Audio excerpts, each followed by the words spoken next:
একটি ছোট্ট শোবার ঘর, বিছানার পাশে ছড়িয়ে ছিটিয়ে আছে নানা জিনিসপত্র। এই ঘরেই মরে পড়েছিলেন নূরজাহান বেগম। এই রুমটা কে থাকতো? এই রুমে উনি থাকতো। বস্তুবাদের এই পৃথিবীতে সবচেয়ে অসহায় হচ্ছে দুই শ্রেণীর মানুষ। এক শ্রেণীর মানুষ হচ্ছে শিশু, আরেক শ্রেণীর মানুষ হচ্ছে বয়স্ক। এই দুই শ্রেণীর মানুষ আজকের পৃথিবীতে, আজকের এই বস্তুবাদের যুগে সবচেয়ে বড় অসহায়। আজকের যারা শিশু, এই শিশু তার মাতৃস্নেহ, পিতার ভালোবাসা থেকে অনেক ক্ষেত্রে বঞ্চিত হয়।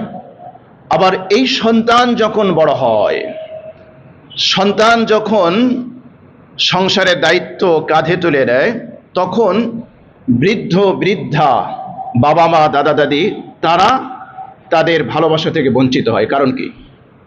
আজকে আপনি বাবা, আজকে আপনি যুবক, আজকে আপনি মা, আজকে যদি আপনি আপনার সন্তানকে তার অধিকার থেকে বঞ্চিত করেন, আগামীকাল এই সন্তান আপনার অধিকার থেকে আপনাকে বঞ্চিত করবে। একটা আরেকটার সাথে অঙ্গাঙ্গিভাবে জড়িত। মুদ্রার এপিঠ ওপিঠ। আজকে যা দিবেন, আগামীকাল তা ফেরত পাবেন। এটি হচ্ছে বাস্তবতা। আজকের পৃথিবীতে আমরা এটাই দেখছি। নিজেদের ক্যারিয়ার বিল্ড আপ করার জন্য, নিজেদের চাহিদা পূরণের জন্য, নিজেদের ভোগ বিলাসের জন্য অনেক সময় আমরা আমাদের সন্তানদেরকে তাদের অধিকার থেকে আমরা বঞ্চিত করি। আর এই সন্তান বড় হয়ে আমি যখন বৃদ্ধ হই, বৃদ্ধা হই, তখন তারা আমার অধিকার থেকে বঞ্চিত করে। এটাই আমরা দেখতে পাচ্ছি। সমাজের এমন কিছু ঘটনা ঘটে যেগুলো সমাজ যে নৈতিকভাবে ভেঙে পড়েছে, তার কিছু এক্সাম্পল, কিছু উদাহরণ, কিছু মিসাল আমাদের চোখের সামনে চলে আসে। মিরপুরে যে ঘটনা ঘটেছে, বৃদ্ধার যে করুণ দৃশ্যগুলো আমরা দেখতে পেয়েছি, এই সমাজ ব্যবস্থা যে নৈতিকভাবে দেউলিয়া হয়ে গিয়েছে, লাইফ সাপোর্টে আছে, এগুলো তার কিছু এক্সাম্পল, তার কিছু উদাহরণ। আজকের এই সন্তানরা তো তথাকথিত শিক্ষায় শিক্ষিত, জাগতিক শিক্ষায় সর্বোচ্চ ডিগ্রিধারী, সর্বোচ্চ পর্যায়ে তারা প্রতিষ্ঠিত।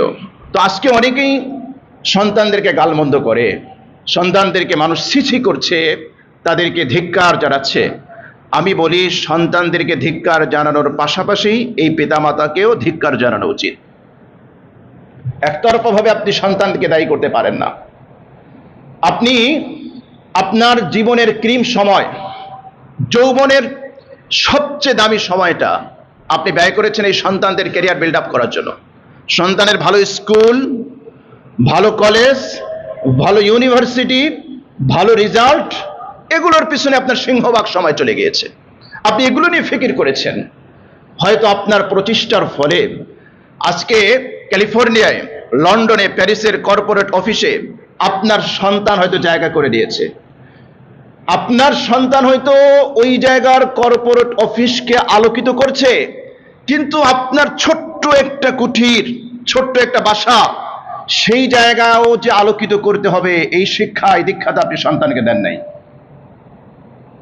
এই শিক্ষা আপনি সন্তানকে দেন নাই, যার কারণে আজকের এই নির্মম ঘটনা, নির্মম দৃশ্য আমাদেরকেও দেখতে হয়, আমাদের চোখের সামনে আসে। এজন্য আমরা বলি, সন্তানকে সার্টিফিকেটের অধিকারী করার আগে সন্তানকে মানুষ বানান, সন্তানকে আদর্শ সন্তান হিসেবে গড়ে তুলুন। শুধুমাত্র সন্তানের জাগতিক শিক্ষা দীক্ষা, ক্যারিয়ার, সার্টিফিকেট, ভালো কলেজ, ভালো ইউনিভার্সিটি, ভালো স্কুল, ভালো শিক্ষা প্রতিষ্ঠান, এগুলোর পিছনে না পড়ে আমার কলিজার টুকরো ভাইয়েরা, সন্তানদের অন্তরের ভিতরে নৈতিকতার বীজ বপন করেন, ইসলামের বীজ বপন করেন, তাওহীদের বীজ বপন করেন। আজকের এই বীজ অঙ্কুরিত হবে, একসময় মহিরূহ হবে। আপনি সেই গাছের ছায়ায় আপনার আশ্রয় হবে। তা না হলে আপনার আশ্রয় জুটবে না। সন্তানের দামি দামি ফ্ল্যাট হবে, গাড়ি হবে, বাড়ি হবে, কিন্তু সন্তানের ওই জায়গায়, ওই ফ্ল্যাটে থাকার জায়গা অনেক পিতামাতার হবে না। এটি বাস্তবতা, এটি হচ্ছে বাস্তবতা।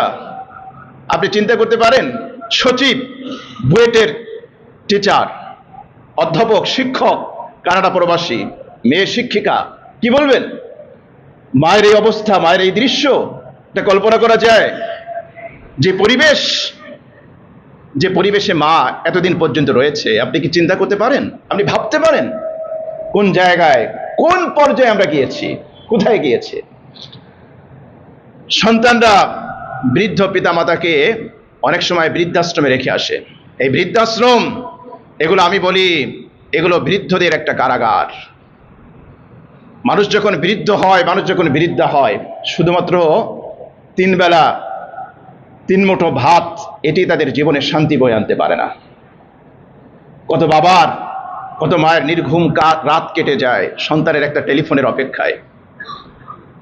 কত মা পথের দিকে চেয়ে চেয়ে থাকে, তাকিয়ে থাকে। বছর যায়, মাস যায়, সপ্তাহ যায়, ঈদ চলে যায়, কিন্তু মায়ের খোঁজ নেওয়ার, বাবার খোঁজ নেওয়ার সময় সন্তানের হাতে জোটে না। এই দৃশ্যগুলো আমাদেরকে ভাবায়, আমাদেরকে কাঁদায়। আমরা এর বাস্তবতাও দেখি। আমরা যখন দেখি নিজের সন্তানকে টলিতে করে ঠেলে নিয়ে, কুকুরের বাচ্চাকে কোলে নিয়ে মায়েরা ঘোরে, তখন সেই সন্তান বড় হয়ে এই মাকে, এই বাবাকে বৃদ্ধাশ্রমে রাখবে, এটি স্বাভাবিক। সন্তানের সাথে নারীর বন্ধন তৈরি হয় নাই। সন্তানের সাথে নারীর বন্ধন তৈরি হয় নাই। মা তার ক্যারিয়ার বিল্ড আপ করার জন্য, ক্যারিয়ার তৈরি করার জন্য সন্তানকে রেখেছে কাজের বুয়ার কাছে। এই সন্তানের সিংহভাগ সময়, শৈশব কেটেছে কাজের লোকের কোলে। মা সন্তানকে যেই পরিমাণ ভালোবাসা দিতে পারে, যেভাবে আদব শেখাতে পারে, একটা কাজের লোক কখনোই তার দ্বারা এইটা সম্ভব নয়। এটা সম্ভব নয়। সন্তানের শৈশবটা কাটে আজকের বস্তুবাদী জগতে, বস্তুবাদীর এই পৃথিবীতে।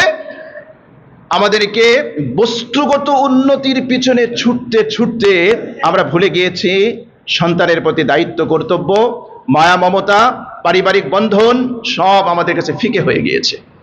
আমরা এক একটা রোবটে পরিণত হয়েছি। আমরা এক একটা রোবট। আমাদের ভিতরে আবেগও নাই, ইমোশনও নাই, অনুভূতিও কাজ করে না। এর জন্য অনেকাংশে আমরাই দায়ী। এজন্য প্রিয় ভাই, সময় থাকতে আপনি সচেতন হন। সময় থাকতে আমাদের সচেতন হওয়া উচিত, আমাদের ভাবা উচিত, আমাদের চিন্তা করা উচিত। এই দৃশ্যগুলো দেখার পরেও যদি আমাদের হৃদয়ে রক্তক্ষরণ না হয়, এই দৃশ্যগুলো দেখার পরেও যদি আমাদের বিবেকটা জাগ্রত না হয়, এই দৃশ্যগুলো দেখার পরেও যদি আমরা আলস্যের ঘুম থেকে আমরা জেগে না উঠি, তাহলে আমাদের করার কিছু নেই। এই দৃশ্যগুলো আমাদের সামনে এসে এসে আমাদের চোখের পর্দাটাকে একটু সরিয়ে দেয়। আমাদের চোখের দৃষ্টিগুলো পর্দার আবরণ থেকে বের করতে চায় এই দৃশ্যগুলো, কিন্তু আমরা দেখেও না দেখার ভান ধরে থাকি। দেখেও আমরা না দেখার ভান ধরে থাকি। আপনি চিন্তা করতে পারেন, মেয়ে পাশের প্লাটে থাকে আর মা এই জায়গায় থাকে। এটা হতে পারে? সভ্য পৃথিবীতে এটা সম্ভব? আপনি দাবি করেন সভ্যতার যুগে, এটা সম্ভব? এটা চিন্তা করতে পারেন? ঈদ চলে যাবে, বৃদ্ধ মা, বৃদ্ধ বাবা, এতগুলো শিক্ষিত সন্তান, আমরা খোঁজ নিব না? এটা হতে পারে? এটা হওয়া উচিত? আপনি আশরাফুল মাখলুকাত, কোথায় আপনার মানবতা? কোথায়? আপনি চিন্তা করতে পারেন না? আজকে আপনার ছোট বাচ্চা, আপনার ছোট সন্তান, আপনার সন্তান ছোট, এই সন্তান যখন অসুস্থ হয়, রাতে আপনার ঘুম হারাম হয়ে যায়। এই সন্তানকে ডাক্তারের কাছে নেবেন, ট্রিটমেন্ট করবেন, চিকিৎসা করাবেন। আপনার স্ত্রী সন্তান সম্ভবা, আপনার স্ত্রী সন্তান প্রসব করবে, সময় একেবারে নিকটে, রাতের বেলা ঘুমাতে পারে না, ছটফট করে, আপনি ব্যথিত হন। হে আমার কলিজার টুকরো নওজওয়ানেরা, তুমিও যখন তোমার মায়ের গর্ভে ছিলা, তোমার মা তোমাকে নিয়ে এভাবে পেরেশানিতে ভুগতো, তোমার বাবাও এভাবে টেনশন করতো। ভুলে যাও কেন? আজকে তোমার সন্তান অসুস্থ হলে তুমি যেভাবে টেনশন করো, চিন্তা করো, আরে তোমার বাবাও তো তোমাকে নিয়ে টেনশনটা করেছে। তোমার বাবা তার যৌবনকে তোমার পিছনে পানি করে দিয়েছে, তার ক্রিম সময়টা তোমার পিছনে ব্যয় করেছে। এটা কেন চিন্তা করো না? এটা কেন ভাবো না? এটা কেন তুমি চিন্তা করো না ভাই? ইসলামের শিক্ষা কেন দরকার? নৈতিক শিক্ষা কেন দরকার? আপনার সন্তানের অন্তরের ভিতরে এই বীজ, এটা বপন করা উচিত। পিতামাতা আপনার জান্নাত, পিতামাতা আপনার জাহান্নাম। রাসূল সাল্লাল্লাহু আলাইহি ওয়াসাল্লাম এটাই বলেছেন, হুমা জান্নাতুকা ওয়া নারুকা। পিতামাতা তোমার জান্নাত, পিতামাতা তোমার জাহান্নাম। এটা আমরা কেন ভুলে যাই? আজকের যুগে আমরা দেখি যে পিতামাতার দায়িত্ব না নেওয়ার জন্য সন্তানদের প্রতিযোগিতা হয়। আমরা একটা ঘটনা দেখলাম মিরপুরে, যে যেখানে মায়ের দায়িত্ব নিচ্ছে না, মা কিভাবে মৃত্যুবরণ করেছে আমরা সবাই দেখেছি। আমরা এমন একটা ঘটনা এখানে একটু শোনাবো। হিজাম আল গামিদি, তার বয়স হচ্ছে 70-এর বেশি। দীর্ঘদিন যাবৎ সে তার মায়ের ভরণ পোষণ করে আসছে। এখন ছোট ভাই এসে বলল, বড় ভাই তুমি তো বৃদ্ধ হয়ে গিয়েছো, বয়স্ক হয়েছো, এক কাজ করো মাকে আমার কাছে দিয়ে দাও। কিন্তু বড় ভাই কোনোভাবে দিতে নারাজ, না আমি তোমাকে দিব না, আমি যতদিন বেঁচে আছি আমি আমার মায়ের সেবা করব। ছোট ভাই নাছরবান্দা। এরপরে আদালতে মামলা হয়েছে। আপনি একটু চিন্তা করুন কি হয়েছে, কেন মামলা হয়েছে? মা তার লালন পালন করতে চায় বড় ছেলে আর ছোট ছেলে, দুই ছেলে, কোন ছেলে এই অধিকার ছাড়তে চায় না। মামলা হয়েছে। বিচারক জিজ্ঞেস করলেন মাকে যে, হে বৃদ্ধা মা, আপনি বলুন আপনি কোন ছেলের সাথে থাকতে চান, স্বাচ্ছন্দ্য বোধ করেন, কোন ছেলেকে আপনি পছন্দ করেন? মা জবাব দিলেন, বিচারক আমার বড় ছেলে আমার ডান চোখ, আমার ছোট ছেলে আমার বাম চোখ। বলুন তো দেখি কোন ব্যক্তি তার কোন একটা চোখকে কি হারাতে পারে বা কোন একটা চোখকে কি অপছন্দ করতে পারে? মায়ের জবাব শুনে বিচারক থ হয়ে গিয়েছে। যাই হোক, এরপরে বিচারক সার্বিক দিক বিবেচনা করে ছোট ভাইয়ের পক্ষে রায় দিলেন যে যেহেতু বড় ভাই 70 ঊর্ধ্ব বয়স, নিজেই বৃদ্ধ হয়েছে, মায়ের ভরণ পোষণ করতে পারে না, এক কাজ করো এখন থেকে ছোট ছেলের এই মায়ের লালন পালন করবে। ইতিহাস সাক্ষী, এই বড় ভাই মাকে লালন পালন করতে পারে নাই, এমন ভাবে কান্না করেছে মনে হচ্ছে তার কোটি টাকার সম্পদ হাতছাড়া হয়েছে। চিৎকার করে করে কান্না করেছে। আরবের অনেক নামি দামি নিউজে এই সংবাদটি কভার করেছে, তারা এটা প্রকাশ করেছে। একটু চিন্তা করা দরকার ভাই। আজকের পৃথিবীতে যেখানে মায়ের দায়িত্ব নিতে চায় না, বাবার দায়িত্ব নিতে চায় না, সেখানে আদালতে মামলা হয় কে মায়ের দায়িত্ব গ্রহণ করবে। এটা কেন সম্ভব হয়েছে ভাইয়েরা? সন্তানকে নৈতিক শিক্ষা দেওয়ার কারণে, সন্তানকে ইসলামী শিক্ষায় শিক্ষিত করার জন্য। এজন্য আসুন না, সন্তানদের জাগতিক শিক্ষার পাশাপাশি আমরা যেন আগে সন্তানদেরকে আমরা নৈতিক শিক্ষা দেই, আগে আমরা তাওহীদের শিক্ষা দেই, তাহলে এই ধরনের পরিস্থিতির সম্মুখীন আমাদের হতে হবে না।